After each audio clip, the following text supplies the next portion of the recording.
ఇంటికి తలుపులు పగలగొట్టి అరెస్ట్ చేయడం జరిగింది.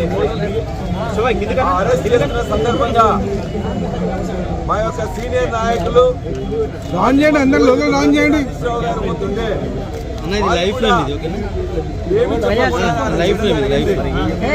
మరొక మాజీ మంత్రివర్యులు గారు వస్తే కూడా జగదీష్ రెడ్డి గారిని అదే విధంగా రాకేష్ రెడ్డి గారిని కూడా అరెస్ట్ చేయడం జరిగింది.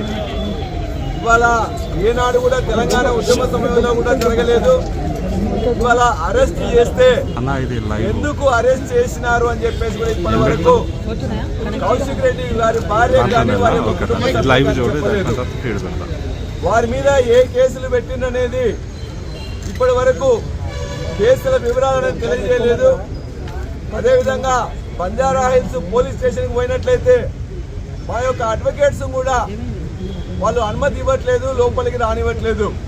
ఇంకెవరైనా పోయినట్లయితే వాళ్ళందరినీ కూడా అరెస్ట్ చేస్తూ ఉన్నారు. ఒకవేళ మేము ఆల్రెడీ దాన్ని సర్వర్ మీద లోడ్ చేసినామని చెప్పేసి ఒక అబద్ధం చెప్పిండ్రు. ఇలా పోలీస్ సర్వర్ని కూడా మొత్తం కూడా డౌన్ చేసిండ్రు. అంటే కనీస ధర్మం పాటించకుండా, చట్టం యొక్క మొత్తం కూడా రూల్స్ అనేది పాటించకుండా ఒక ఎమ్మెల్యేగా ఉన్న కౌశిక్ రెడ్డి ఏ కారణాలు లేకుండా అరెస్ట్ చేయడం, వాళ్ళ యొక్క కుటుంబ సభ్యులకు కూడా తెలియజేయకపోవడం, ఇవాళ ఛార్జ్ షీట్ ఏమేస్తున్నారు, ఎఫ్ఐఆర్ లో ఏం చేస్తున్నారనే విషయాన్ని కూడా, ఏం కేసులు పెడుతున్నారని కూడా చెప్పకపోవడం అనేది చాలా దుర్మార్గం. చెప్పకపోవడమే కాకుండా ఇవాళ మొత్తం రాష్ట్రంలో ఉండే పోలీస్ సర్వర్ ని డౌన్ చేసిండ్రు.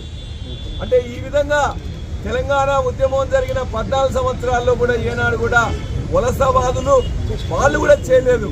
ఇంత దుర్మార్గంగా కేసులు పెట్టే తెలియకుండా కుటుంబ సభ్యులకు తెలియజేస్తున్నా మీకు కనువిప్పు కావాలని చెప్పేసి కోరుతున్నాం.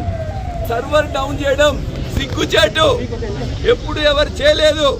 కాబట్టి సర్వర్ డౌన్ చేసి ఇవాళ మమ్మల్ని అరెస్ట్ చేయడానికి అని చెప్పేసి వచ్చిన హరీష్ రావు గారిని కానీ, జగదీష్ రెడ్డి గారిని కానీ, ఇతర ఎమ్మెల్యేలు ఎమ్మెల్సీలను కానీ, మా యొక్క ప్రతిపక్ష నాయకుని కానీ ఇవాళ అవమానకరంగా చట్ట వ్యతిరేకంగా చేస్తున్న దాన్ని ఖండిస్తున్నాం.